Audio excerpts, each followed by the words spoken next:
Suatu hari yang awalnya kelihatan biasa aja, tiba-tiba kota digegerin sama kemunculan monster segede gaban, kaiju namanya cuy. Tanpa banyak drama, pasukan pertahanan langsung ngebut ke lokasi, dipimpin sama Kapten Ashiro yang karismanya kayak karakter utama anime. Mereka ngelibas kaiju dengan gerakan kece yang kayak udah latihan buat film laga. Warga yang nonton sampai melongo kayak baru nonton konser dadakan. Banyak yang langsung ngefans apalagi sama kaptennya. Udah jago, cantik, karismatik, paket komplit lah pokoknya.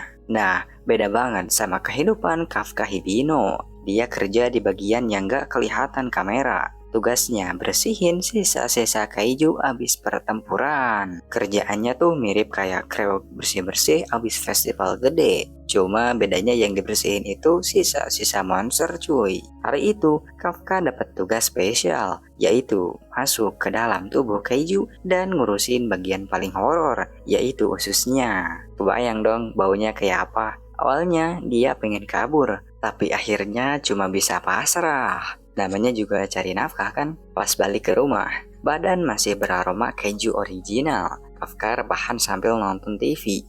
Nongol tuh wajah familiar, alias Mina, yang merupakan teman masa kecilnya yang sekarang jadi kapten kece. Langsung deh, kenangan masa lalu nyelonong masuk otak kayak iklan nostalgia. Besoknya, Kafka ketemu pegawai baru, namanya Reno Ichikawa. Anak ini masih muda, kerja paruh waktu, tapi cita-citanya tinggi, pengen gabung ke pasukan pertahanan. Kafka cerita kalau dulu dia juga pernah nyoba daftar, tapi gagal total. Reno sih ngeresponnya agak dingin, mungkin dia takut kegagalan Kafka ini nular cuy. Pas lagi sibuk bersih-bersih di zona bau maksimal alias usus kaiju, Kafka tiba-tiba ngasih penyumat hidung ke Reno. Simple sih, tapi di situasi kayak gitu, itu udah kayak ngasih kado ulang tahun. Reno langsung bilang makasih. Mungkin dalam hati udah nyiapin traktiran kalau mereka selamat. Lagi asik kerja, Reno ngasih info penting, yaitu sekarang batas umur buat daftar ke pasukan pertahanan udah dinaikkan. Kafka yang tadinya udah nyerah dan nerima nasib jadi petugas pembersih, langsung ngerasa kayak ada cahaya kecil nunjukin jalan. Tapi belum sempat mikir panjang,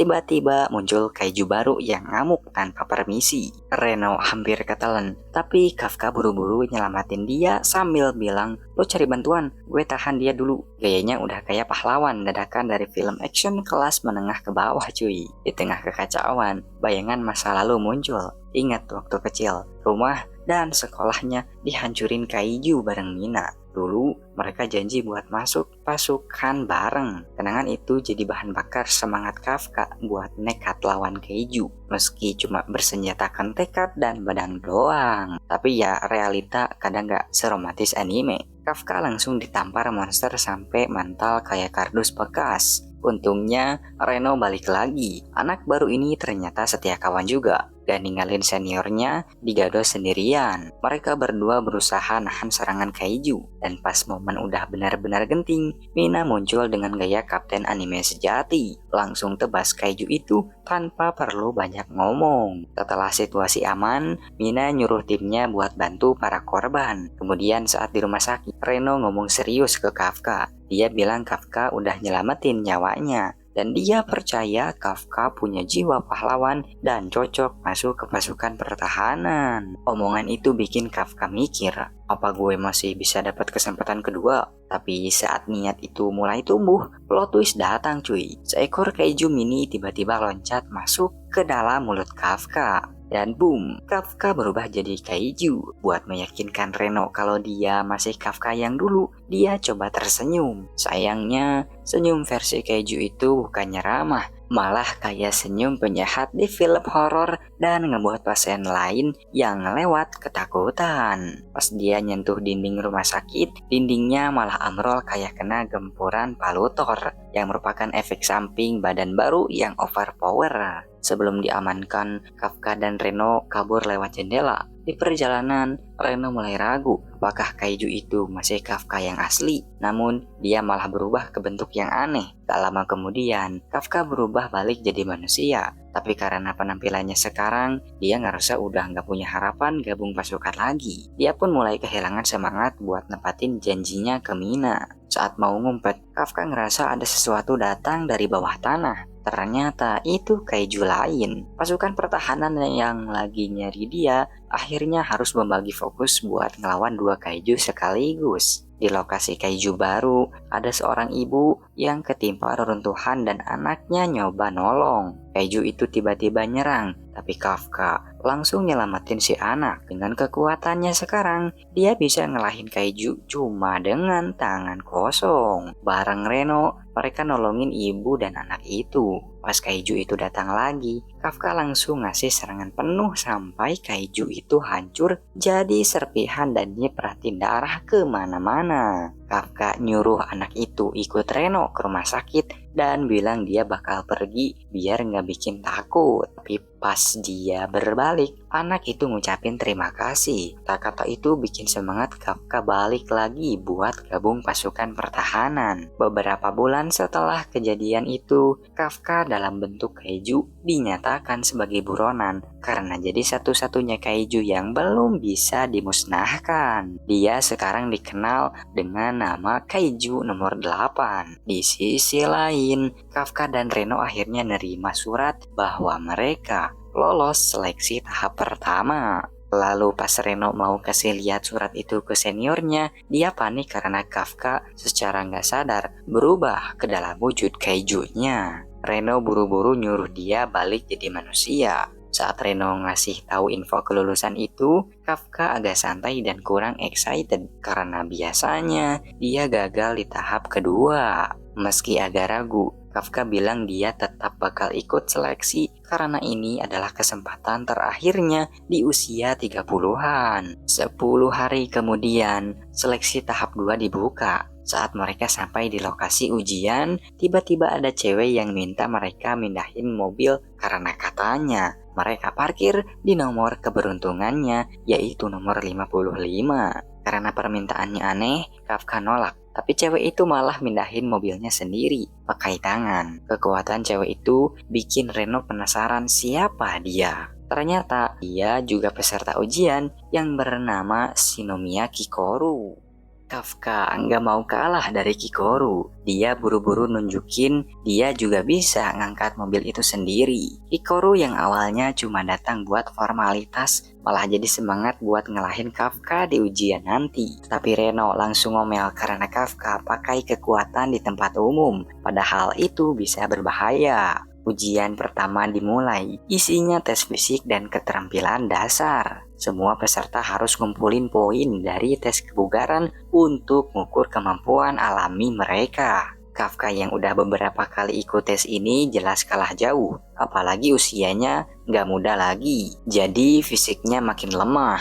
Alhasil, dia dapat skor paling rendah. Sementara Kikoru langsung nempatin posisi kelima. Begitu tahu Kafka ada di posisi paling bawah, Kikoru langsung datang nyamperin. Tapi bukannya bantu, dia malah nyindir Kafka habis-habisan. Di sisi lain, Hoshina ngasih daftar peserta ke Mina. Begitu lihat nama Kafka ada di situ, Mina langsung penasaran dan minta pendapat soal dia. Sementara itu Ichikawa lagi ngobrolin para peserta. Menurut dia, Kikoru ada di level paling atas. Dia adalah lulusan terbaik dan termuda yang lulus di usia 16 tahun. Pas Kafka dan Ichikawa lagi bahas soal itu, Kikoru tiba-tiba datang lagi dan mulai nyombongin dirinya. Dia nanyalah ke Kafka, berapa kali lagi dia harus lihat wajah sesedihnya itu. Ucapan itu bikin Kafka terpancing. Dia pun teriak dan bilang kalau hari ini dia pasti bisa ngalahin Kikoru. Gak lama,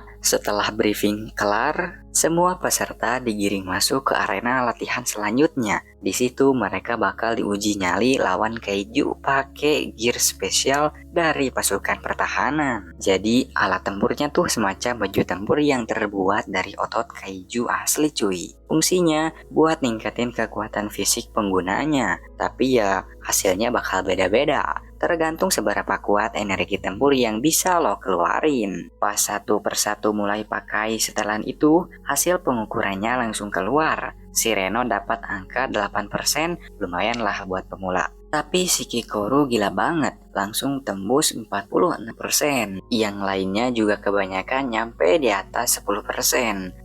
Giliran Kafka nih, alat pendeteksinya malah zonk, gak kebaca apa-apa cuy. Hasilnya bikin Hoshina sampai ngakak lupa dia lagi ngawasin seleksi. Kafka cuma bisa cengengesan, nyimpan malu dalam diam. Lanjut ke babak tes pembasmian Kaiju. Para peserta dilepas buat ngadepin Kaiju di arena pelatihan, dan tiap gerak-geriknya dipantau sama drone yang terbang di atas. Nah, drone itu bukan buat gaya-gayaan doang. Kalau peserta dalam bahaya, pelindung otomatis dari setelan mereka masing-masing bakal aktif. Tapi sayangnya, kalau pelindung itu udah nyala, tandanya peserta dianggap gagal cuy. Kafka heran kenapa harus pakai drone buat ngawasin mereka, padahal sensor juga cukup. Tapi setelah dipikir-pikir, mungkin tujuannya bukan cuma ngawasin kondisi fisik peserta, tapi juga buat lihat gimana cara mereka nyesuaiin diri sama medan tempur yang kayak neraka mini itu. Akhirnya, Kafka mutusin buat bantu tim penyerang dari belakang.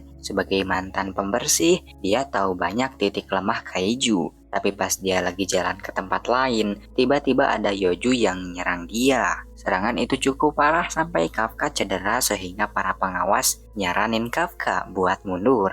Tapi sebelum Yoju itu sempat nyantap dia, Kikoru datang dan langsung ngalahin monster itu. Berkat itu, Kafka dapat kesempatan buat lanjut. Lalu Reno bilang dia bakal bantuin Kafka supaya dia bisa tetap berguna buat tim. Dia bahkan rela gendong Kafka sambil ngeluarin seluruh kekuatannya. Di sisi lain, Kikoru lagi sibuk ngehajar Kaiju satu persatu. Saking cepatnya dia, peserta lain sampai nggak kebagian buat bertarung atau bantuin. Setelah semua Kaiju berhasil dikalahkan, pengawas ngumumin kalau ujiannya selesai. Semua drone dikumpulin, tim medis dikirim buat jemput peserta yang luka. Kikoru awalnya mau balik dan nyindir Kafka lagi, tapi tiba-tiba Kaiju lain muncul dan langsung nyerang dadanya. Gak cuman itu, Kaiju yang tadi udah dikira mati malah hidup lagi. Area latihan pun jadi kacau. Kikoru kesakitan dan susah berdiri, tapi dia maksain diri buat tetap bertarung karena pengen jadi yang terbaik dan memenuhi ekspektasi orang tuanya. Karena semua drone udah ditarik, panitia nggak bisa lagi pantau kondisi peserta secara langsung. Mina dan Hoshina akhirnya turun sendiri ke area latihan. Tapi karena areanya luas banget, mereka butuh waktu buat sampai. Sementara itu, Kikoru udah makin parah dan hampir nggak bisa bertahan. Di saat kritis, Kafka muncul dan langsung berdiri di depan Kikoru. Dengan kekuatan monster yang dia punya, dia berhasil tahan serangan Kaiju itu dan nyelamatin Kikoru. Sementara peserta lain lagi evakuasi, Reno nyadar Kafka nggak ada. Dia pun mutusin buat nyusul ke tempat Kikoru. Di sisi lain, Kikoru masih bingung dengan wujud Kafka. Kafka buru-buru minta tolong supaya rahasianya nggak dibocorin ke siapapun. Dia juga nyuruh Kikoru istirahat karena dia yang bakal ngelawan monster itu. Setelah ngumpulin energi, Kafka langsung ngasih pukulan keras ke Kaiju sampai hancur berkeping-keping. Pada kejadian itu, Kikoru cuma bisa bengong, tapi juga ngerasa lega karena semua monster udah beres. Gak lama, Ichikawa sampai dan langsung ngomelin Kafka karena tiba-tiba ngilang dan bikin onar. Beberapa saat kemudian, Mina dan Hoshina juga datang di lokasi. Mereka heran karena semua Kaiju udah kalah, tapi nggak tahu siapa pelakunya. Karena semua peserta udah sampai di tempat yang aman, Mina langsung nyuruh bawahannya buat ngirim regu penyelidik dan tim pembersih ke arena latihan, beralih di rumah sakit. Kafka cerita ke Ichikawa kalau bertarung bareng mereka bikin semangatnya bangkit lagi. Diam-diam, Mina dengerin obrolan itu. Saat momennya pas, dia masuk dan ucapin terima kasih karena mereka udah nyelamatin Kikoru. Sementara itu, Kikoru kasih laporan ke Hoshina kalau dialah yang ngalahin Kaiju terakhir. Dengan begitu, kecurigaan soal Kafka bisa agak mereda. Keesokan harinya, Kikoru diumumkan sebagai anggota resmi pasukan dengan nilai ujian paling tinggi. Meski senang dengan pencapaiannya, dia merasa sedikit bersalah karena orang yang menyelamatkannya, yaitu Kafka, tidak hadir. Awalnya dia mengira Kafka gagal, tapi ternyata Kafka cuma telat karena ada urusan dengan petugas lain. Sebelumnya, para petinggi sebenarnya ingin menolak Kafka. Namun, wakil ketua merasa keberatan. Menurutnya, meski Kafka kurang dalam performa fisik, dia punya insting bagus dan lebih mengutamakan kerja tim daripada nilai pribadi. Hoshina sendiri belum yakin Kafka cocok jadi prajurit, tapi dia berniat mengangkatnya jadi kadet di bawah pasukannya langsung. Saat Mina menyampaikan keputusan ini ke semua anggota, Kafka tiba-tiba nyeletuk memanggilnya dengan nama depan dan bilang kalau dia akan segera berada di sampingnya. Tentu saja, ini dianggap kurang sopan, apalagi ke atasan. Mina langsung menghukumnya push up 100 kali, lalu pergi sambil senyum geli-geli cuy. Hoshina memang sengaja membiarkannya lulus, bukan cuma karena kocak, tapi juga karena ingin mengawasi gerak-geriknya yang mencurigakan. Setelah menerima hukumannya, Kafka diajak ke Kikoru ngobrol serius. Di sana Kafka mengungkapkan soal kekuatannya dan kenapa dia bisa berubah jadi kaiju. Kikoru setuju untuk menyimpan rahasianya, tapi dia juga bilang kalau suatu hari Kafka berubah jadi ancaman, dia sendiri yang akan menyingkirkannya. 2 bulan pun berlalu sejak mereka bergabung ke dalam pasukan pertahanan. Latihan demi latihan dijalani untuk meningkatin pelepasan daya tempur mereka. Reno sekarang udah bisa mengeluarkan daya 18%.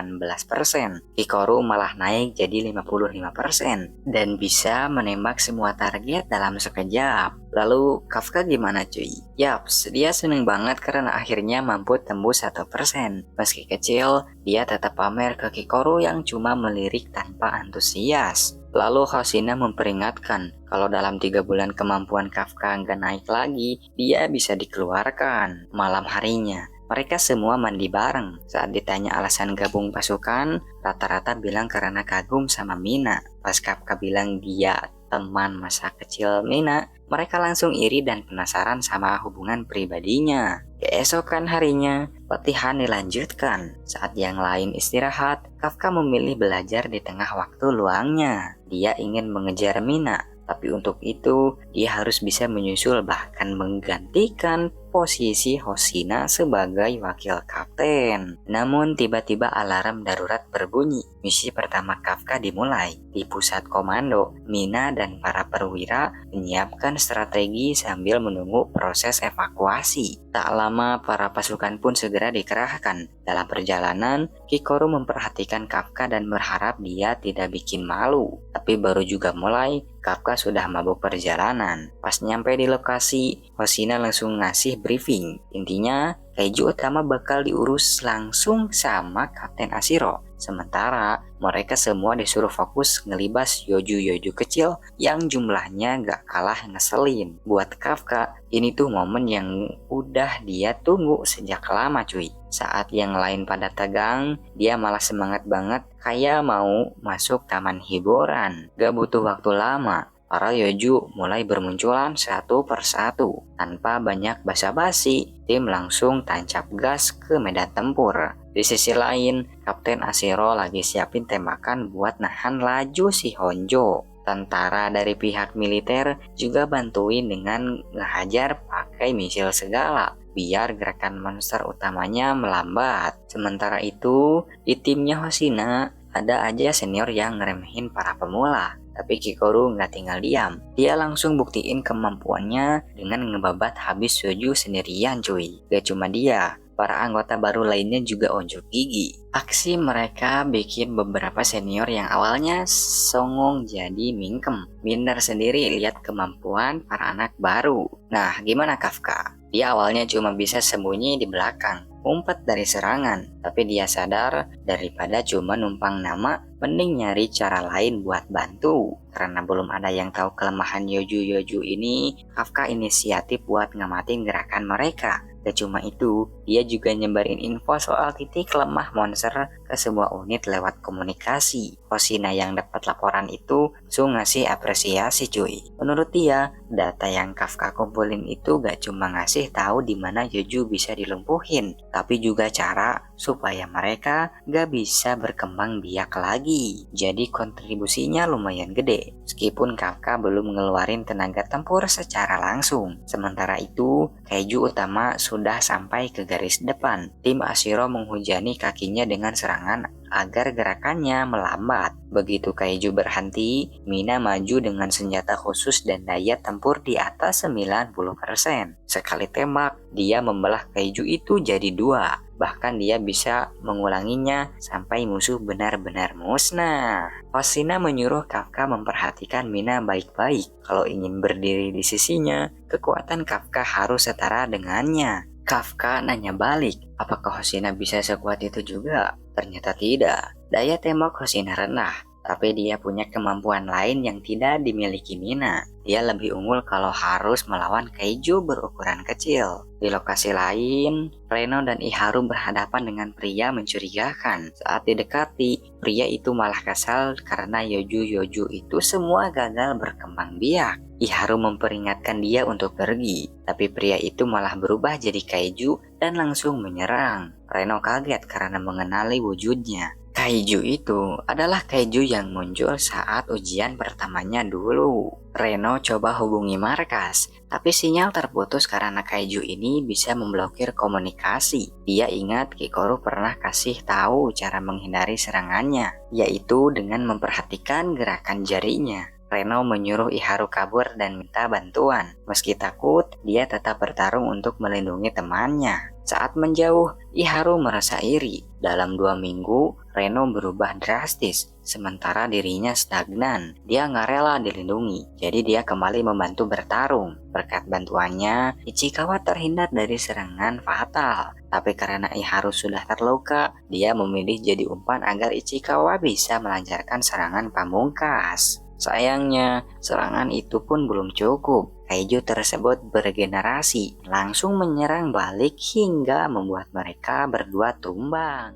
Beberapa waktu kemudian, kepala pasukan Ikaruga melaporkan bahwa mereka kehilangan kontak dengan Ichikawa. Mendengar kabar itu, Kikoru langsung menghampiri Kafka dan memberitahu kalau Kaiju yang mereka hadapi saat ujian kini muncul di lokasi mereka. Di sisi lain, Ichikawa dan Iharu udah nggak punya tenaga buat melawan. Dalam kondisi sekarat itu, Iharu cuma bisa berharap ada yang datang menolong. Gak lama kemudian, Kafka muncul dalam wujud Kaiju dan langsung menghajar musuhnya sampai kepalanya terpental. Tapi satu serangan belum cukup buat menghabisinya. Setelah tahu Kafka jauh lebih kuat dari perkiraannya, Yoju itu memutuskan buat serius dan mulai menganggap Kafka sebagai ancaman yang layak. Kafka makin emosi karena Kaiju itu udah melukai temannya. Dia menghajarnya bertubi-tubi sampai musuhnya nggak sempat buat regenerasi. Sayangnya, saat Kafka ragu-ragu buat ngasih pukulan terakhir karena banyak pasukan lain yang melihat, Kaiju itu malah kabur memanfaatkan kelengahannya. Nggak lama, Hoshina yang dapat laporan soal kemunculan Kaiju nomor 8 langsung datang dan menghadapi Kafka. Meskipun Kafka kuat, dia kerepotan karena Hoshina emang jago banget ngelawan Kaiju kecil. Setelah menilai kemampuan Kafka, Hoshina mutusin buat melawan dengan serius. Dia terus menyerang dengan kecepatan luar biasa, sampai-sampai kemampuan regenerasi Kafka nggak bisa ngimbangin. Serangan Hoshina begitu cepat dan presisi, bikin Kafka harus ambil keputusan ekstrim, yaitu menghancurkan senjata lawannya biar bisa kabur. Setelah berhasil melarikan diri, Kafka menemui Kikoru dan minta maaf karena gagal mengalahkan Kaiju yang melukainya. Sementara itu, Hoshina merenung soal pertarungannya barusan. Saat Mina nanya apakah Kaiju nomor 8 itu kuat, Hoshina menjawab kalau kemungkinan kekuatannya setara dengan Dai Kaiju. Tapi yang bikin dia makin mikir, Kaiju itu nggak nyerang sembarangan. Tingkah lakunya mirip manusia. Di sisi lain, Kaiju humanoid yang sempat kabur ternyata bertemu seseorang di depan terowongan, lalu langsung memakannya untuk menyamar pakai wujudnya. Nggak lama, Ichikawa sadar di rumah sakit. Begitu bangun, dia langsung berterima kasih ke Kafka karena udah nyelamatin dia dan Iharu. Kebetulan Iharu juga dirawat di ruangan itu, dan dia bingung kenapa Ichikawa makasih ke Kafka. Untungnya, Iharu bukan tipe orang yang curigaan, jadi dia nggak ngeh kalau Kaiju yang nolongin mereka adalah Kafka sendiri. Beberapa hari setelah misi kelar, semua anggota pasukan ngadain kumpul-kumpul kecil buat ngerayain suksesnya operasi pertama mereka. Makanan udah disiapin, minuman juga lengkap. Pokoknya suasananya dibuat senyaman mungkin biar semua orang bisa happy. Tapi yang awalnya santai malah jadi rame banget gara-gara mereka debat seru. Bukan berantem sih, lebih kepada kepedean ceritain pengalaman masing-masing waktu di medan tempur.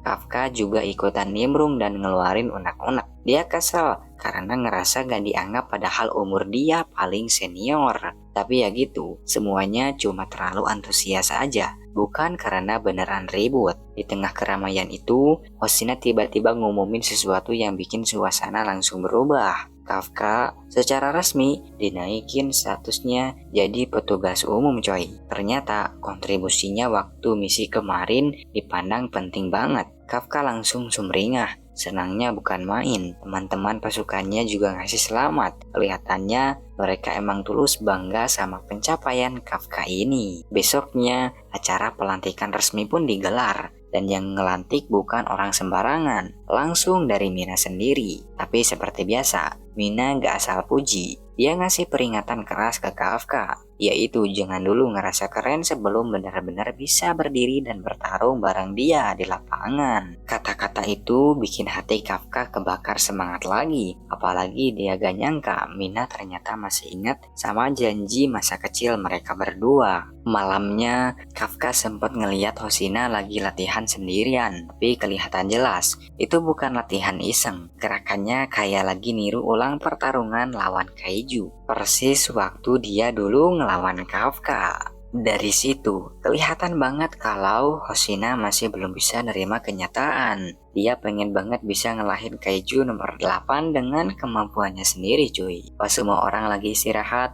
tiba-tiba muncul segerombolan Kaiju yang nyerang langsung ke area pangkalan. Yang bikin ngeri, semua Kaiju itu dikategorikan kelas Honju. Karena Mina lagi nggak ada, Hoshina ambil alih komando. Dia nyuruh pasukan buat ngerahin semua Kaiju ke area latihan dan pastikan nggak ada yang kabur. Dari atap, Kafka ngelihat banyak Kaiju terbang tipe Wyvern. Padahal biasanya tipe ini nggak pernah berkelompok. Dia curiga pasti ada satu Kaiju kuat yang jadi pemimpin mereka. Begitu laporan dikasih ke Hoshina, dia langsung berhadapan sama pemimpinnya. Kaiju itu nanya, siapa yang paling terkuat di pangkalan ini? Karena Mina nggak ada di tempat, Hoshina pun mengiyakannya, mengaku bahwa dia yang terkuat di pangkalan itu. Buat ngetes kekuatan Hoshina, Kaiju itu langsung memberikan serangan kejutan. Dia juga manggil pasukannya dan nyuruh mereka untuk memulai pembasmian. Sementara itu, Iharu dan yang lainnya kesulitan ngelawan Kaiju yang kulitnya tebal banget. Selain itu,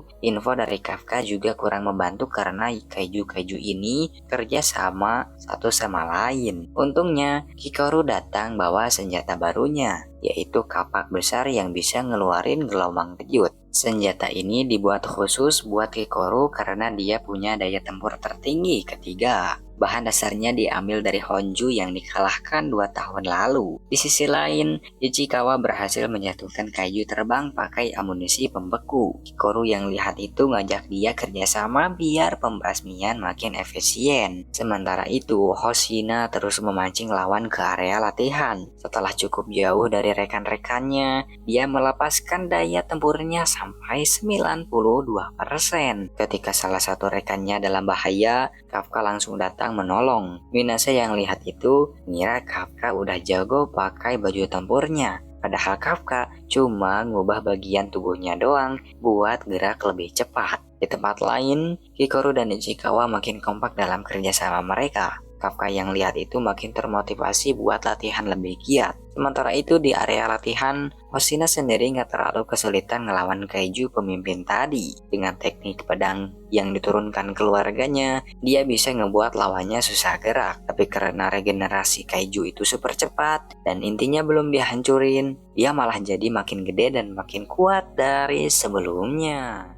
Kaiju sebesar itu jelas bukan lawan yang bisa dikalahkan begitu saja oleh Hoshina. Walaupun gerakannya udah disesuaikan, sayangnya pedangnya yang kecil nggak cukup buat menembus pertahanan lawan. Satu-satunya strategi yang terpikirkan olehnya adalah bikin si kaiju capek dulu. Baru serang inti di punggungnya dengan satu pukulan pamungkas. Tapi sayang, waktunya udah habis. Dia harus menghentikan pelepasan daya penuhnya karena bisa membahayakan nyawanya. Walau udah disuruh mundur, Hoshina tetap nekat melawan. Akibatnya, dia kena serangan telak dan jatuh dalam kondisi terluka parah. Saat hampir menyerah, dia teringat kata-kata ayahnya. Dulu ayahnya mengakui bakatnya, tapi juga bilang kalau di zaman sekarang kemampuan pedang doang nggak cukup buat bertahan di pasukan. Awalnya, waktu dipanggil Kapten Mina, dia pikir bakal disuruh keluar dari pasukan. Tapi ternyata Mina malah ngajak dia gabung ke divisinya. Dan dari situlah Hoshina merasa cuma Mina yang benar-benar percaya padanya. Makanya dia nggak mau menyerah. Meski tubuhnya udah nggak kuat lagi. Di saat kritis itu, Kafka hampir maju buat nolongin Hoshina. Tapi karena Mina baru aja datang ke lokasi, dia urung berubah jadi kaiju biar rahasianya tetap aman. Mina lalu bersiap ngeluarin jurus pamungkasnya. Tapi karena butuh waktu buat nyiapin serangan, anggota lain harus ngelindungin dia dari kaiju yang mendekat. Meski luka-luka, Hoshina tetap bantu jaga Mina. Mina pun bilang kalau dia bersyukur punya wakil sepertinya. Setelah siap, Mina melepaskan serangan super dahsyat dan akhirnya bisa menumbangkan kaiju itu. Setelah pertempuran selesai, pasukan bisa sedikit lega dan mulai mengevakuasi korban luka. Semua ini tercapai berkat kerja sama tim dan Kafka yang melihat semuanya dari kejauhan merasa sangat tersentuh. Dalam hati dia berharap suatu hari nanti bisa berdiri di barisan yang sama dengan mereka. Tapi kedamaian itu nggak berlangsung lama. Tiba-tiba para kaiju lain berkumpul di atas dan menciptakan bom raksasa. Karena nggak ada pilihan lain buat menyelamatkan semuanya, Kafka akhirnya nekat berubah dan melompat memukul bom tersebut. Dan dia siap menanggung segala konsekuensinya. Ichikawa dan Kikoru sempat mencoba menghentikannya, tapi Kafka tetap maju. Tapi berkat dia, pangkalan terselamatkan. Mina langsung mengeluarkan perintah untuk menangkapnya sesuai prosedur. Saat Kafka ditahan, Jenderal Isao dan para petinggi lain menggelar rapat darurat. Dalam rapat itu, ada yang menyarankan untuk memusnahkannya, ada juga yang ingin menjadikannya senjata. Tapi Isao bilang dia sendiri yang akan mengurusnya dan memerintahkan Divisi 3 untuk menyerahkannya. Kafka pun dikurung selama 24 jam sebelum akhirnya akan dibawa ke markas pusat. Kafka mengira semua temannya, termasuk Mina, akan membencinya. Tapi sebelum masuk mobil, Ichikawa bilang kalau dia percaya Kafka bakal balik lagi. Mina juga meyakinkan kalau nggak ada satupun dari Divisi 3 yang menganggapnya musuh. Dia bahkan akan mengumpulkan saksi dan bukti buat bantu Kafka. Sebelum dibawa, Kafka sempat tanya apakah dia masih punya kesempatan bertarung di samping Mina. Mina menjawab iya dan bilang bakal nunggu. Jawaban itu bikin Kafka nangis bahagia. Setelah Kafka pergi, teman-temannya berkumpul. Mereka nggak nyangka Kafka adalah kaiju nomor 8. Tapi Minase bilang dia pernah diselamatkan Kafka. Dia selalu ceria, tahu kelemahan musuh, dan baik ke semua orang. Meski begitu, mereka cuma bisa menunggu keputusan atasan. Sementara itu, sebagai penerus keluarga Shinomiya,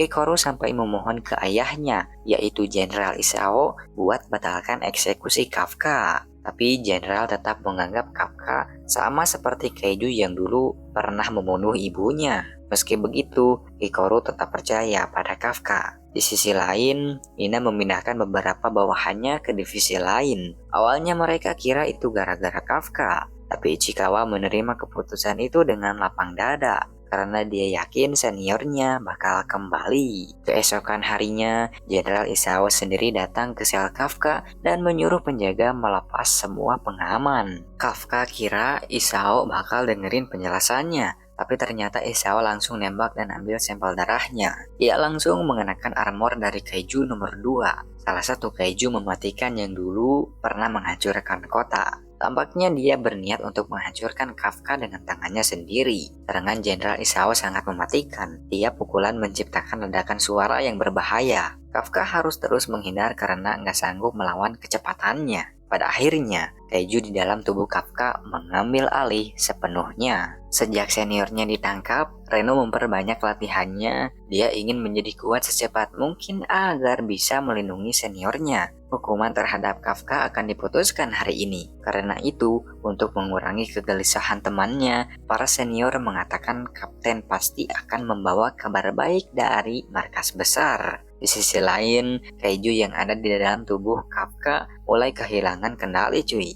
Sosok itu berubah jadi makin buas dan brutal, menyerang tanpa pikir kayak binatang liar yang lepas kandang. Serangannya bikin ngawur dan ganas, bikin suasana jadi tegang abis. Tapi yang bikin heran, Isao yang lagi adu jotos sama dia masih bisa bertahan. Bahkan kelihatan dia kayak sengaja nahan diri. Padahal jelas-jelas punya skill dan kekuatan gede buat ngelumpuhin kaiju nomor 8 kapan saja. Dari kejauhan, Hikaru ngeliatin pertarungan itu sambil mikir keras. Dia mulai curiga, jangan-jangan ayahnya sengaja ngebiarin Kafka lepas kontrol kayak gitu. Mungkin maksudnya biar si Kafka benar-benar nunjukin kekuatan aslinya. Atau bisa jadi Isao sebenarnya pengen ngasih satu kesempatan terakhir buat Kafka, yaitu kesempatan buat ngebuktiin kalau dia masih bisa diselamatin, kalau dia masih manusia, bukan cuma monster yang numpang tinggal di tubuh manusia. Tapi lama-lama kekuatan nomor 8 makin menjadi-jadi dan Jenderal udah mulai kewalahan. Kafka yang masih sadar sedikit terus berusaha merebut kembali kendali atas tubuhnya. Dia nggak mau sampai kaiju di dalamnya membunuh ayah Hikaru. Tapi saat hampir berhasil, kaiju itu malah menelannya dari dalam dan mengambil alih sepenuhnya. Dalam kondisi putus asa, Kafka teringat semua kenangan indahnya bersama Mina. Itu yang bikin dia berhasil bangkit dan menguasai tubuhnya lagi. Dan akhirnya Jenderal Isao pun terselamatkan. Setelah itu, dia jatuh pingsan dan perlahan kembali ke wujud manusia. Begitu keadaan terkendali, Mina diminta buat kasih laporan soal perilaku Kafka selama jadi pasukan. Dengan netral, Mina menjelaskan bahwa sejak awal, Kafka selalu menunjukkan dedikasi tinggi. Dia pernah menemukan organ Yoju di misi pertama, bekerja keras, dan berkali-kali menyelamatkan teman-temannya. Yang paling luar biasa, dia menghancurkan bom raksasa demi selamatkan divisi ketiga dari kehancuran total. Mina juga cerita kalau Kafka pernah ditolak 12 kali berturut-turut saat daftar pasukan dulu. Selain itu, umurnya juga paling tua di antara kadet lain. Tapi sebanyak apapun ditolak, dia nggak pernah berhenti berusaha menolong orang. Mina yakin Kafka adalah orang paling manusiawi